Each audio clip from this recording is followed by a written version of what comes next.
My emotionally unstable wife pressured me into opening our marriage, but when I found my own partner, she demanded we close it and begged me to take her back. I remember my wife insisting on an open marriage, and though I tried to refuse, she gave me an ultimatum: either agree or face divorce. Reluctantly, I gave in. Soon she started dating and even got involved with her manager. I caught them in our bed and exploded, telling her she broke our only rule. She called me gullible and said rules were meant to be broken before leaving with him. That night, I decided to see other people too. And that's when I met Charlotte. I fell deeply for her, and seeing this change in me flipped a switch in my wife. She began cooking for me again, initiating intimacy, and being the perfect wife. A year ago, this would have meant everything to me, but now I only cared about Charlotte. So when my wife begged to close the marriage, I refused. She broke down crying and went to bed in tears. The next day after work, I sat her down to talk. I asked her to be honest and explain what led to all this. She said it was her work friends who influenced her, adding that they had planted the idea of an open marriage because she felt she missed out on life due to us being together since middle school. They encouraged her to start an emotional affair with the new manager, the one I caught her with. Apparently, her friends urged her to live freely, and she took a liking to the manager because of his encouragement, which developed into an emotional affair and eventually became physical once the marriage was open. She described it as being intoxicated behind the wheel of a speeding car, thrilling and exhilarating but ultimately destructive. She now sees that she never needed a comparison, and that what we had was truly unique and special. She feels she has destroyed our marriage and any chance of a future together. I told her I might never be able to see her as my wife again, which made her break down in front of me. I simply held her in silence as she cried until she fell asleep in my arms on the couch. Since then, she has left her job, cut off contact with all her friends and her manager, and even told me she's willing to spend the rest of her life making it up to me and working tirelessly to be seen as my wife again. However, I haven't cut contact with Charlotte, my lover. Frankly, she makes me feel like a man, like I can take on the world, something my wife hasn't done for me in a while. We have our first marriage counseling session in a couple of hours, and I'm not sure how that will go. Update 1: my wife and I went to marriage counseling to discuss potentially closing the relationship. Even though it was our very first session, my wife took it as an opportunity to lay it all out. She confessed that her group of friends made her wonder if she had missed her chance for adventure because she was committed to her first boyfriend and had no other experiences. She never had the same adventures some of these supposedly amazing women had. The therapist pointed out that this mindset can be detrimental to a marriage, and my wife seemed to agree. She added that after the new manager started approaching her, some of her friends encouraged her to see where it goes, suggesting it was a chance for her to explore and discover herself. She felt guilty, so she never did anything physical until one of the divorced friends in the group suggested an open marriage as a loophole. She told her that some couples come out stronger because of it. After regretfully convincing me to open up the marriage, her so-called adventure began. It was intoxicating and blinding but lacked real substance, unlike what we had built over the years. She started to question her reasons for doing this. She said she could see the hurt in my eyes but told herself this was an adventure she had to have. The gravity of it all never hit until she noticed a change in me. At first, she assumed that because I went on dates, I would gradually accept her situation and be okay with it. But that all changed when my lover became a constant presence in my life. Apparently, I started to smile again for no reason. My eyes would light up when I received a text message, and I would cheerfully leave the room to answer a call. She said she suddenly felt a pit in her stomach and started getting panic attacks for no reason. She went to her friends for advice again, but they said it was a normal reaction for me to have during the adventure. When the same divorced friend who suggested this in the first place said it looks like my lover makes me happy, the reality of it all finally dawned on her. The very real possibility that another woman, and not his wife, gave him joy almost made her pass out. She realized how ridiculous this all was and begged them to help her win me back. But they just told her it was a natural consequence of her actions if she couldn't deal with it. Why did she open our marriage in the first place? She knew then and there that these people were toxic, a threat to our marriage and the life we built. Hence, she's been on a mission to win me back by any means necessary. I, on the other hand, didn't share much but did let the counselor know about my situation with my lover still being in the picture. To this, the counselor said no resolution could ever be reached with my lover still in the picture and suggested we book another appointment for the next day. The counselor did note that it was unusual for someone to stay with their first love for so long and implied that any storm can be weathered. Our next session is tomorrow. Update 2: I have since moved into my brother's apartment. During our second session of counseling, I asked my wife some hard questions. One of them was whether she was sure nothing physical happened before the opening of our marriage. She looked towards the ground and begged me not to make her say it, claiming it would destroy us. But after some pushing, she admitted that she had performed oral sex on him in his office. I was absolutely floored by this revelation. She started shaking and hyperventilating, with snot even flowing from her nostrils as she cried and apologized to me. At this point, even the counselor was taken aback and had a look of disbelief. My wife got on her knees and hugged my legs, repeatedly saying how sorry she was.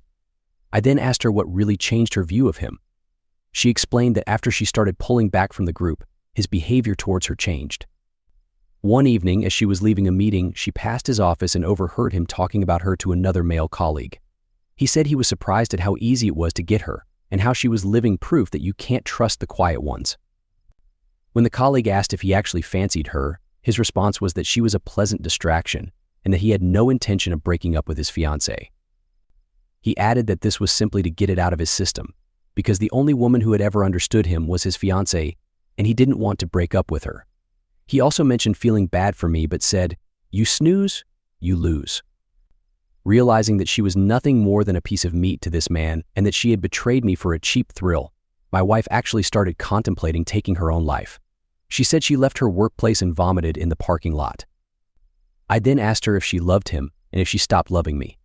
She looked me dead in the eye through tears and said she never stopped loving me and that I was the only one she truly cared about. She added that after the new manager started approaching her, some of her friends encouraged her to see where it goes, suggesting it was a chance for her to explore and discover herself. She felt guilty, so she never did anything physical until one of the divorced friends in the group suggested an open marriage as a loophole. She told her that some couples come out stronger because of it. After regretfully convincing me to open up the marriage, her so-called adventure began. It was intoxicating and blinding but lacked real substance, unlike what we had built over the years. She started to question her reasons for doing this. He was just something different. She thought it was love, but now realizes how foolish that was. She squeezed my arm with surprising strength and said she knows she messed up but misses us and the connection we had before all this. She even suggested we move away and start fresh. Just the two of us, as it was meant to be. I then told her it wouldn't be fair to my lover and that I need time away from her to process all of this. It was like she had a meltdown at those words. She started sobbing harder, saying incoherent things, and held on to me as if I was going to disappear. It took some time for both me and the counselor to calm her down. The counselor managed to convince her that maybe time apart could help us heal. When we got home, I began to pack. My wife got a video call from her laptop. It was one of her former friends, in tears. It turns out that after my wife resigned, this friend and the manager began a fling of their own. However, she had a pregnancy scare, which caused him to basically turn into Dr. Hyde and Mr. Jekyll. To make matters worse, she had a boyfriend with whom she saw a future, and the only reason she had a fling was because she was curious about the experience. Her boyfriend found out because he discovered an email between the two discussing the potential pregnancy, but the manager accused her of baby trapping him. Of course, he left her. The reason she made contact was that she was under the impression that my wife managed to save our marriage and was desperately seeking advice. I just turned and left and have been staying in the apartment ever since. Update 3: turns out the former friend who had the pregnancy scare with the manager was indeed pregnant. However, the stress of losing her boyfriend and being humiliated by the affair caused her to lose the baby. She basically went ballistic and went full scorched earth on the manager. She exposed him to all upper management and his fiancée, who left him. The former friend actually got in contact with me because she wanted my side of the story as she was collecting evidence against him. She wanted to do it in person, and I agreed. From the moment I saw her face, I knew she was broken. The dark circles under her eyes and her red-colored iris clearly showed she hadn't gotten any sleep and was haunted by her own thoughts. She thanked me for agreeing to meet her and immediately apologized for her role in my wife's adventure. It turns out she and my wife spoke again, and that's when she learned I had moved out. She didn't shift the blame and wanted to take responsibility, hence why she wanted to meet in person. I thanked her for her efforts but asked her why she would go this far. She said losing both a child and the love of her life changed her perspective. Who she was at the core.